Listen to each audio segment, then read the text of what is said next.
Eu fiz um vídeo contando pra vocês como que eu adquiri uma dívida de mais de 80 mil reais depois de sofrer uma humilhação. E eu achei muito justo eu vim aqui contar pra vocês de como eu quitei essas dívidas, porque lá no vídeo, no final, eu conto pra vocês, né, que hoje eu já estou livre dessas dívidas e eu vim trazer a minha experiência, aquilo que eu segui, aquilo que eu fiz, que deu certo pra mim. Vou dar uma pincelada no que eu falei no outro vídeo. Eu contei pra vocês que eu fiz a compra de um carro, mas eu fiz da pior maneira possível, porque eu comprei o carro, entrei no financiamento, mas como eu não tinha dinheiro de entrada, eu usei o meu cartão de crédito e fiz um empréstimo para poder conseguir ter o valor necessário para que de entrada necessário, né, para que o meu financiamento fosse aprovado, porque eu não consegui ele 100%.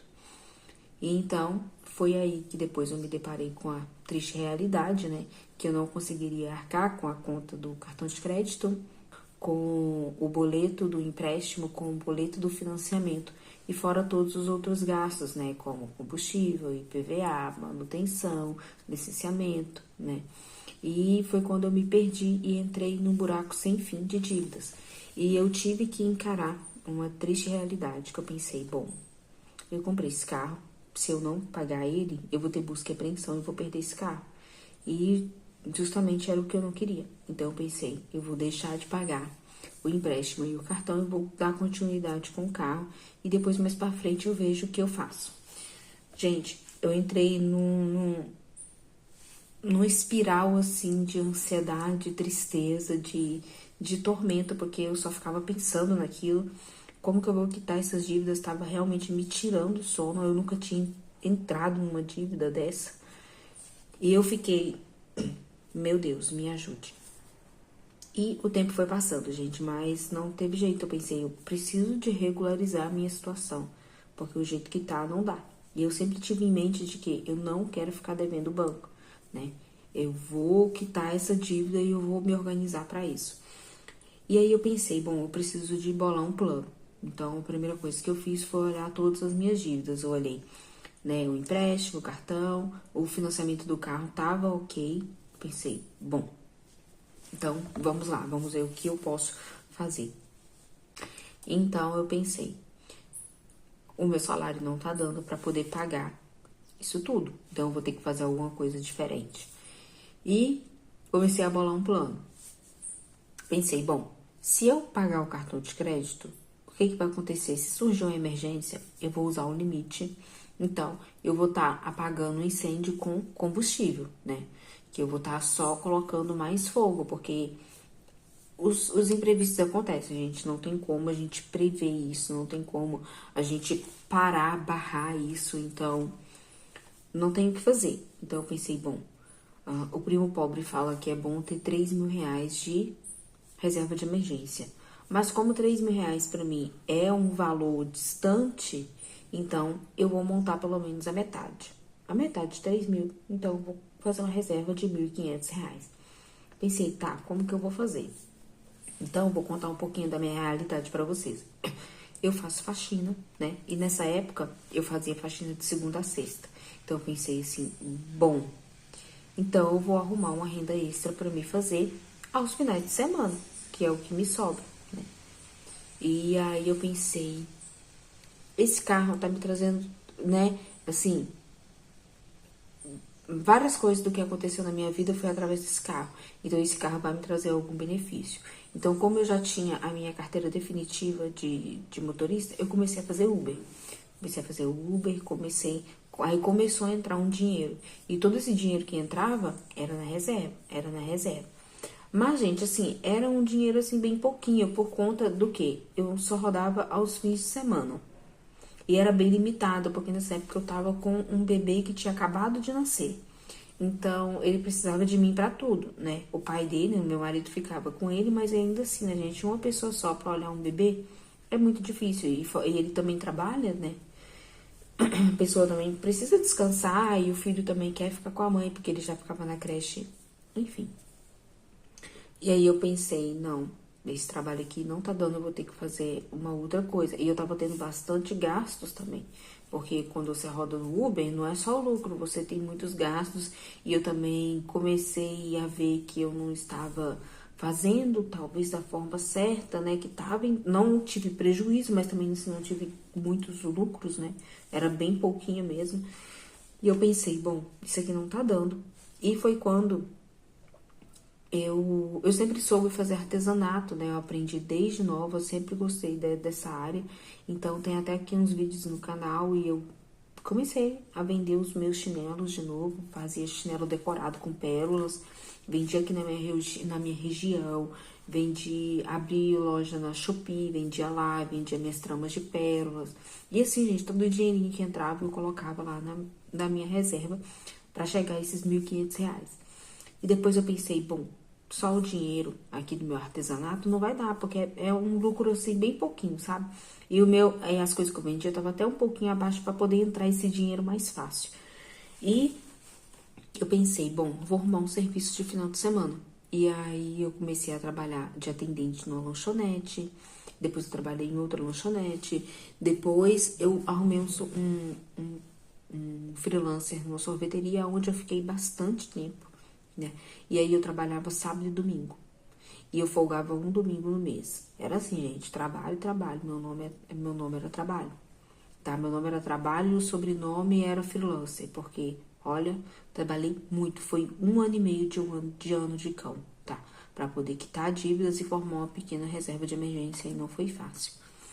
E aí, gente, foi quando eu consegui uma coisinha melhor, porque como eu entrei com essa moça, e aí ela gostou muito de mim, ela começou a me pagar R$ 120 o dia. Então, quer dizer, a cada final de semana eu pegava R$ 240.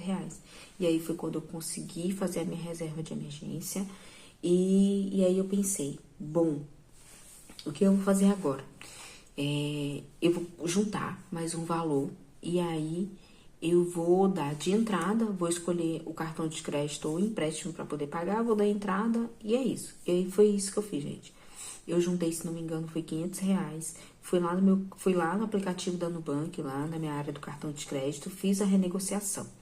E aí eu quero falar uma coisa para vocês muito importante. Eu fiz a renegociação total do valor. Por quê? Porque, gente, eu moro de aluguel, mas eu tenho o sonho da minha casa própria, né? Assim como muitos brasileiros. Então eu pensei, quem me garante que se eu for, por exemplo, no feirão do Serasa, do Limpa Nome, todos esses projetos que tem, não vai ficar no prejuízo no banco e eu futuramente posso ter algum problema para poder ter o financiamento da minha casa. Bom, gente, eu não quis arriscar, tá? Não quis arriscar, sinceramente. E eu fui e paguei a dívida completa. Dei R$ 500 de entrada e parcelei a perder de vista, parcelinha aí de R$ 200. E eu pensei, bom, vou fazer essas pequenas parcelas aqui, o que eu vou fazer? Na medida que eu for trabalhando, eu vou amortizando. E foi isso que eu fiz, gente, porque com uma semana de trabalho, né, com um final de semana, né, porque dava 240, eu pagava a parcela normal do mês, e o restante eu pegava tudo e amortizava, né, os outros 600 e pouco, né? Vamos colocar R$ 700. Os outros R$ 700 eu ia lá e amortizava a parcela, ia lá e amortizava a parcela. E assim eu fui fazendo. E depois eu fiz a mesma situação com o empréstimo. Juntei mais um dinheiro, dei de entrada, parcelei a perder de vista e fui. Pagava a parcela do mês e adiantava. E assim eu fiz, gente. E aí, quando deu aquela pausa, eu falei assim, bom... E eu, graças a Deus, eu tenho muito que agradecer a Deus. Nesse tempo não aconteceu assim nenhum imprevisto. Então aqueles R$ 1.500 ele continuou guardado, né? Mas é assim, gente, a gente não pode dar sorte pro azar. Se não tivesse esses R$ 1.500, provavelmente poderia ter acontecido alguma coisa. E é isso, a gente não pode dar sorte pro azar, porque quando a gente mais tá passando a necessidade, mais coisas acontecem. Vocês já perceberam uma coisa dessa? Que tem gente que fala assim, quando uma coisa ruim acontece, acontece várias outras. E é mais ou menos nessa linha. Talvez se eu não tivesse esses 1.500, poderia ter acontecido tanta coisa, sabe? Enfim. E aí eu pensei, bom, quitei o empréstimo, quitei o cartão de crédito. Eu fiquei, ai, que maravilha. E aí, gente, zerei o limite do meu cartão, né? Fui lá no aplicativo, né? Zerei e passei a não usar o meu cartão de crédito. Porque eu pensei, bom, o meu foco agora é chegar pelo menos de 3 mil de reserva de emergência. Eu fui na minha reserva de emergência e coloquei 3 mil. E a partir disso, gente, eu comecei e continuei trabalhando nesse 1 ano e meio. Folgava um domingo no mês, tá? Não foi fácil. Foi cansativo, foi duro. E preciso falar, não sei se eu cheguei a falar pra vocês, mas eu acho que eu falei sim, né? Eu sou faxineira, então de segunda a sexta eu trabalho nas casas fazendo faxina e não é fácil. Você chega no fim de semana, você tá assim, ó, moída. Mas era isso, aí eu colocava o telefone para despertar certinho, abria a loja, ia lá atender os clientes. E é isso que me fez ficar, sabe? A menina gostou tanto do meu atendimento que ela até hoje ela pede pra mim voltar, sabe? Mas, como diz, né? Você trabalhar tanto tempo seguido assim, você não tem qualidade de vida. E eu, né, queria quitar as dívidas, juntar o valor justamente para não poder ter mais qualidade de vida. Mas, o que eu fiz? Juntei os 3 mil da reserva de emergência, aí eu falei, bom, agora, ok. Tem um carro, né, porque ainda assim eu tinha parcelado ele de 36 vezes. E nisso, gente, já estava com 1 ano e meio, né, para 1 ano mais ou menos.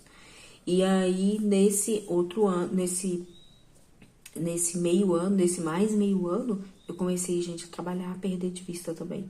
Trabalhei muito, fiz tanta coisa, tanta coisa. Ia pra lá, ia pra cá, vendia isso, tudo que eu tinha na minha casa, que eu podia vender, eu vendia.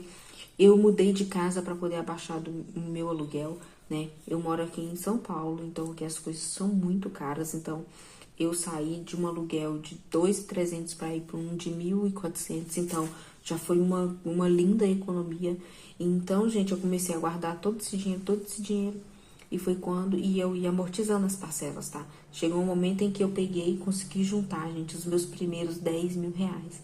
E aí eu olhei pra minha conta e eu falei, eu vou ter que pagar a conta, eu não tenho o que fazer, né? Eu peguei e entreguei esse dinheiro todinho pro Bradesco, né? Que foi aonde que eu fiz o financiamento do meu carro. E o meu coração doeu. Eu falei, mas é necessário, né? Eu preciso de pagar esse carro para me poder ter esse carro quitado e poder ter a abertura maior para poder guardar um dinheiro que seja realmente meu. E, gente, eu paguei e fui trabalhando, amortizando as parcelas do carro. E quando foi mês de março, meio do mês de março agora de 2026, com 2 anos e 1 mês, né, eu consegui quitar o meu carro totalmente. Então, quer dizer, eu consegui adiantar 11 meses do financiamento dele. E pra mim foi, assim, maravilhoso, né? E eu demorei somente esse tempo todo também, porque eu tinha, né, as dívidas do cartão de crédito, do empréstimo. Mas para quem tem a dívida, por exemplo, somente do financiamento, fazer, né, esse monte de renda extra realmente ficar na loucura, você não ter tempo nem de tomar o seu banho direito, porque você tá querendo tomar o seu banho, porque é o tempo que você tem para poder descansar e dormir, era mais ou menos isso que eu vivia. Então, para quem não tem tantas, não, né, não tem tantas dívidas como eu tinha, consegue quitar até menos, né? Se você financia o seu carro aí de 36 meses, de repente aí com 18 meses você quita, ou seja, com 1 ano e meio você quita o seu carro, sabe? Só amortizando as parcelas. Então, gente, o segredo tá em trabalhar, ter constância, fazer as pazes com o dinheiro, é você ter foco, ter objetivo. E não só isso, gente, para você mudar realmente a sua mentalidade, porque não adianta você quitar a dívida, pagar um incêndio e depois pegar o seu cartão de crédito e falar, eu mereço, fiquei 1 ano e meio no ano do cão, igual foi o meu caso, então agora eu vou fazer tudo que eu não fiz antes, eu vou ir lá, eu vou comprar roupas, eu vou sair, eu vou fazer isso, eu vou fazer aquilo. Não, gente, você não pode fazer isso, porque senão você vai entrar em outra dívida, tá? E eu só tenho a agradecer, né? Eu vim de família pobre, gente. A minha família é muito pobre. A minha avó analfabeta, não sabe ler, não sabe escrever. Ela trabalhava varrendo rua. A minha mãe sempre foi doméstica, hoje ela é falecida. Eu não tenho heranças, né? A história do meu marido também. Um dia eu posso chamar ele para vir contar a história dele. Foi bem pobre, assim, também, assim, de casa de madeira e passar fome. Então, foi desse berço que a gente veio. Então, é difícil para quem vem de baixo, né? Mas eu quero dizer para você que ainda assim é possível a gente dar a volta por cima com constância, com uma mentalidade financeira alinhada, tá? Como eu disse, fazer as pazes com o dinheiro, ter ele como como um aliado e não como um inimigo, tá? E a gente merece, porque o brasileiro trabalha tanto, né? Eu trabalho tanto, eu sei que você tá aqui buscando dicas de como quitar as suas dívidas, e que você trabalha muito e que a gente merece tudo do bom e do melhor, tá bom? Eu espero que você tenha gostado desse vídeo. Como eu disse, é um vídeo assim que realmente assim eu não fiz um roteiro. Eu simplesmente sentei aqui, né? Eu tô aqui na dispensa, eu tô no meu trabalho e eu dei uma pausa aqui agora pra gravar esse vídeo pra falar pra vocês. E pra realmente contar assim a minha experiência nua e crua, sem roteiro, sem nada, simplesmente falando aquilo, uma vivência real, a vida real, do jeito que ela é, do jeito, né, que acontece, né? E que você tenha se inspirado. Assista os meus outros vídeos, deixe o seu like, deixe o seu comentário, se inscreva no canal, assista até o final, que isso me ajuda, tá? E seja bem-vindo e até o próximo vídeo.